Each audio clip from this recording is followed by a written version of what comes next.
This is Stobo Kirk, near Peebles.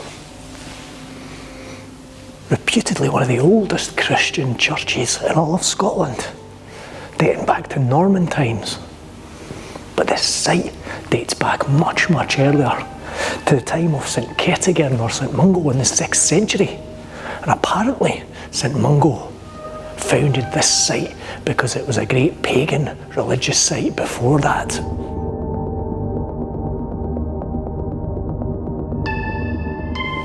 But this church is interesting to me because it's the site of a great event, a great legend, where the wizard, known nowadays as Merlin, was baptised into the Christian faith. What a great day for Merlin.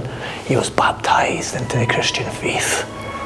And this event is sang about and applauded and remembered in this church.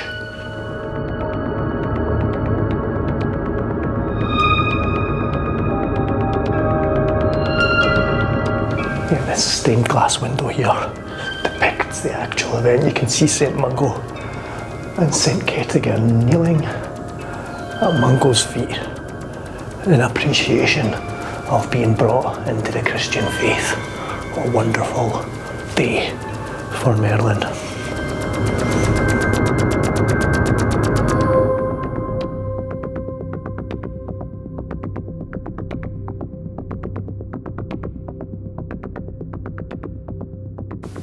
And yet you can see slabs of rock in the old church here, which were apparently part of the altar where Merlin was baptised into Christianity. What a wonderful story and a wonderful legend. But what's the real story?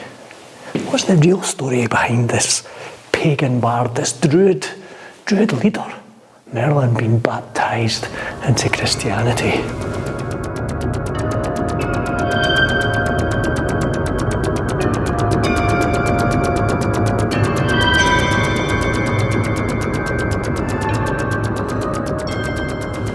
What I want to do today is travel deep into the lands of Merlindale and beyond, looking at some of these sites associated with Merlin and look at the story of Merlin in this area from a kind of non-Christian perspective.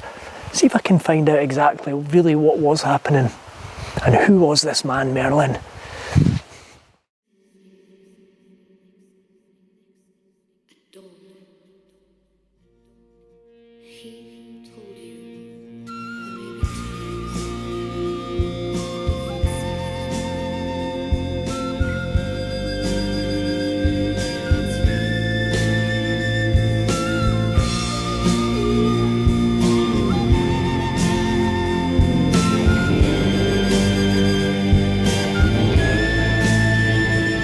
I've come away from the riches and grandeur of the Christian church. However relatively small that little church is, it's still full of gold and riches. And now I'm out in wilder Merlindale, near the tiny village of Drumellier. Looks like Drumelsier, it's got a silent Z in it. But this is the site of Merlin's grave.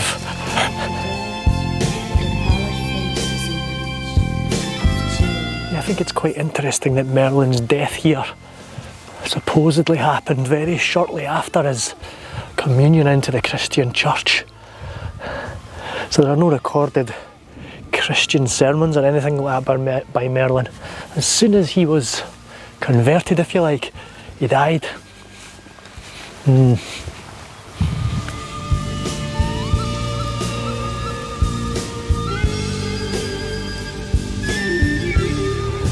Yeah, since the last time I was here in the last video I made, I see these Merlin's trail signs have gone up, which is fantastic. Really trying to bring home that myth to tourism and hope it's working. I'd like to think that maybe some of those people have seen my films about this subject as well.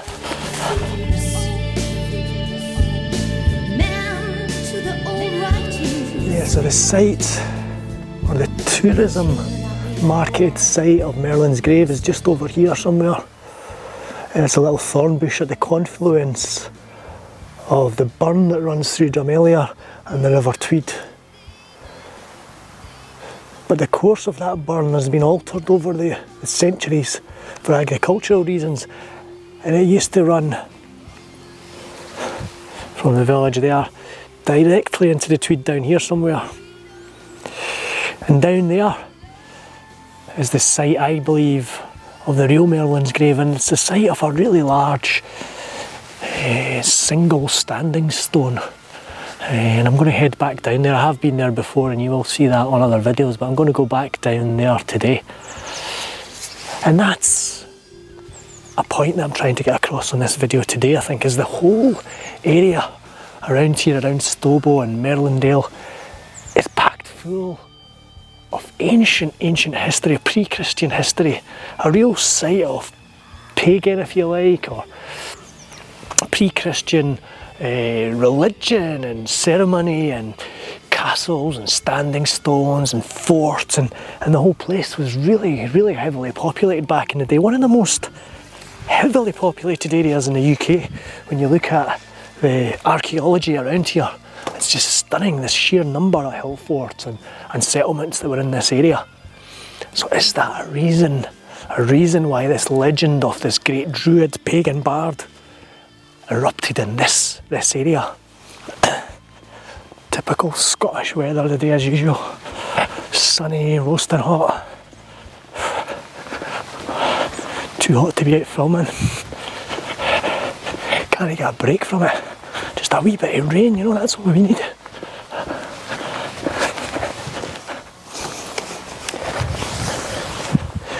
Yeah, I made a film about Merlin down here in this exact area about 5 years ago, I think it was now. I was a lot less cynical back then. I was just happy in the myth, and happy it was centred here. And I still am happy in the myth, and happy that it's centred on this area, but I think there's a darker side to the myth that we need to think about these days, rather than just building a restaurant called Merlin's Baguettes, which is what I said in the last video. You know, these days every now and again I'll get a comment or an email about one of the videos that I was producing, you know, anywhere between 2 years ago and 7 years ago, and I watch them and I'm kind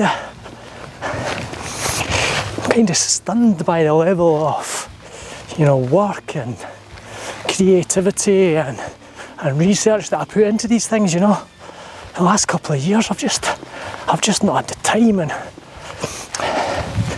dare I say the motivation. You know, I think there's so many people these days that are doing, you know, media presentations, however they want to present them about, you know, history in Scotland and the Scottish borders. They're all fantastic and, you know, probably as good as or better than the ones I was doing. I've kind of lost that motivation a wee bit, but I still have this huge back catalogue there on YouTube and Facebook and on the website Discover Scottish Borders, which I urge you to, you know, look back on, because I do feel quite proud of that. You know, my passion for the Scottish borders and Scottish borders history has not waned in any way. It's just that back, you know, 8 years ago, I really felt that I was uncovering stories that maybe were extremely unknown and presenting them in this format, which was making them very popular. But, you know, these days I feel like most of the stories now are out there. So what I'm uncovering now is nothing new, it's just digging that a little bit further. Oh, and here we are, here is this fantastic standing stone.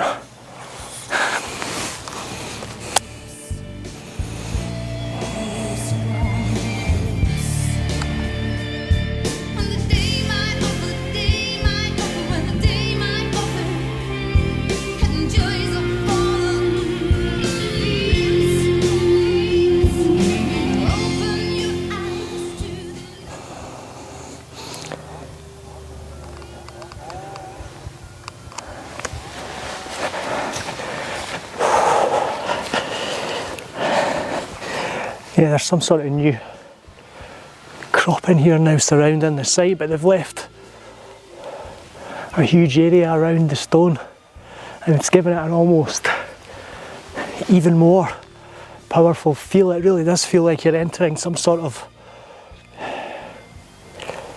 religious arena here.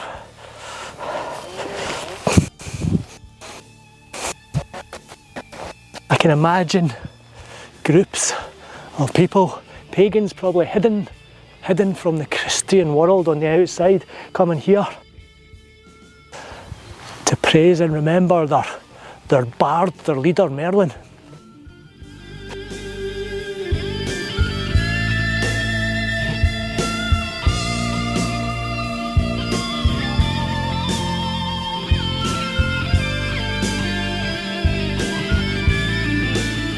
Yeah, was the real Merlin's grave here a site of druid pagan worship during the Christian times? Was the legend of Merlin's baptism into the Christian faith designed to pull people away from this site? Who knows? But this site's not well known, that's for sure. It's still seldom visited, you can see that by the grass, there's hardly a trample on it.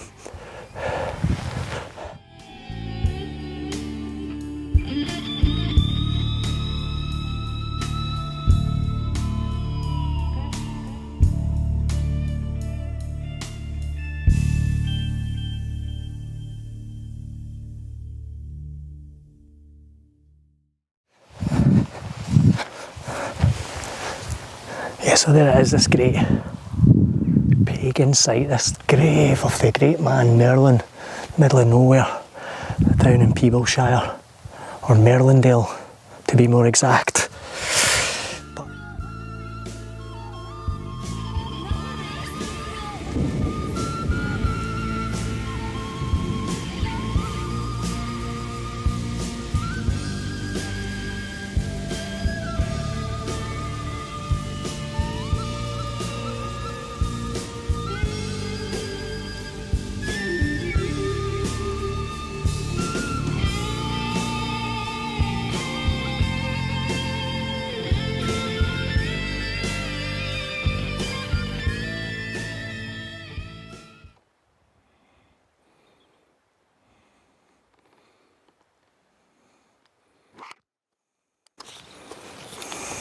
You ever feel like somebody's watching you?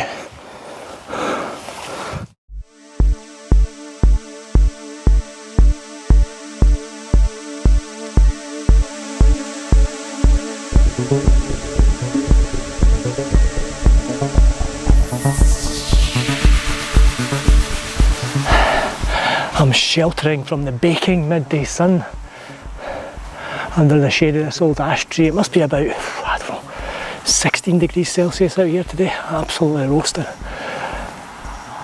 But anyway, this is the base of the hill on which was perched Tinnis Castle. Tinnis Castle.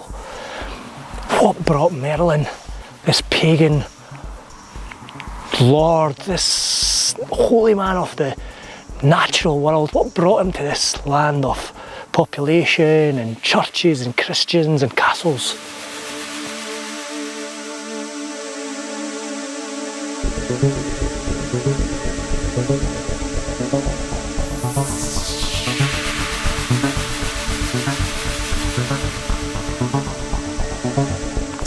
You know, Tinnis Castle here is well documented from the 11th, 12th century onward, and records survive.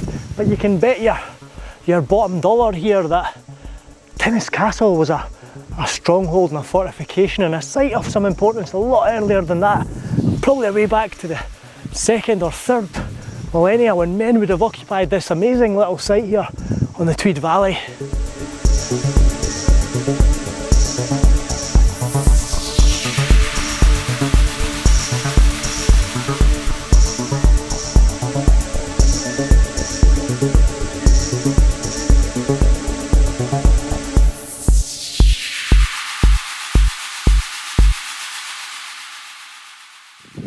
Yeah, you're beginning to see all this fallen masonry from the hill above. Probably only a fraction of it, lots of it will have been plundered over the years for agricultural walls and such like, and maybe houses in the area.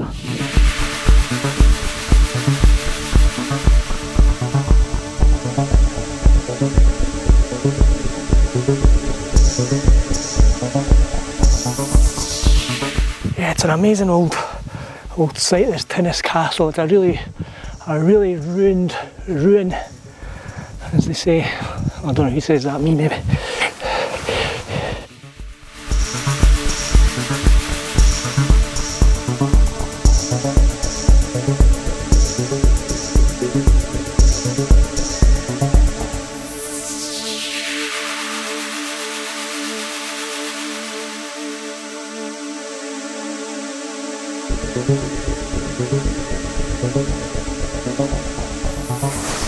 But yeah, this is my problem with the whole Merlin story. Why did he come here? Why did he come here to be baptised into the Christian faith, and then very shortly afterwards he was killed by a gang of local ruffians, as it says on the post down there? It just doesn't add up. You know, this was a guy who had came from this ferocious battle down in modern day Longtown, Arthurite, when his pagan band was defeated by the Christian army. There was mass slaughter, and Merlin, the leader of the Druids down there, survived, but he suffered what would be probably known these days as PTSD. You know, he was distraught, so he fled to the woods of Caledonia up here, and he lived his life as a hermit in the middle of nowhere in a cave, and probably practiced his teachings of nature and the seasons and worshipping the earth. He probably still practiced that to a small band of people, but for some reason he was drawn here to the Christian faith and murdered slowly shortly afterwards. Why?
Anyway, I'm now down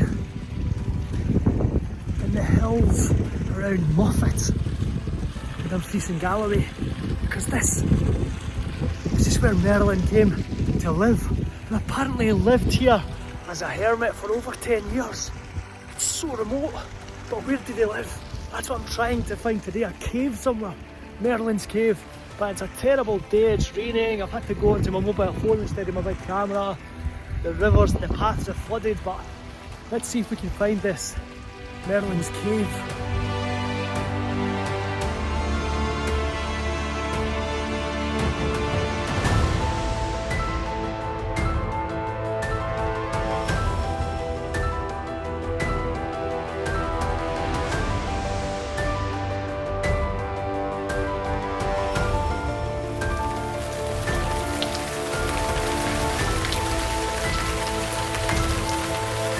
Definitely looks like a little Iron Age fort of some type here. Perhaps Merlin wasn't quite as isolated up here as I thought.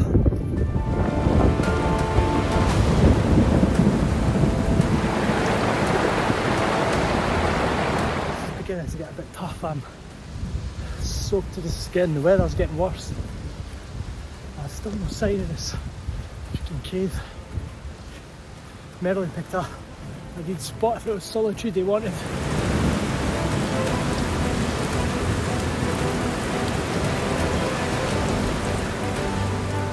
Okay, so I came to this little burn here. Apparently I need to follow this rather foreboding looking little valley up into the scree here, and the cave is up there somewhere.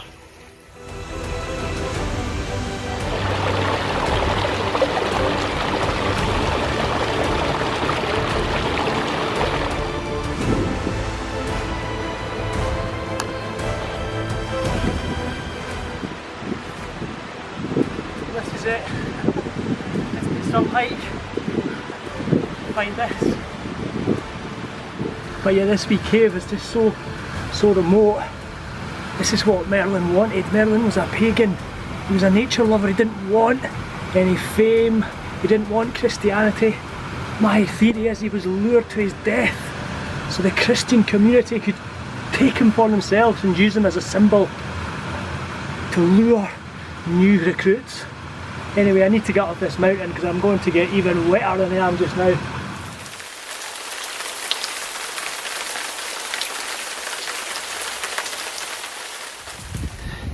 The things you do for 2 minutes of film,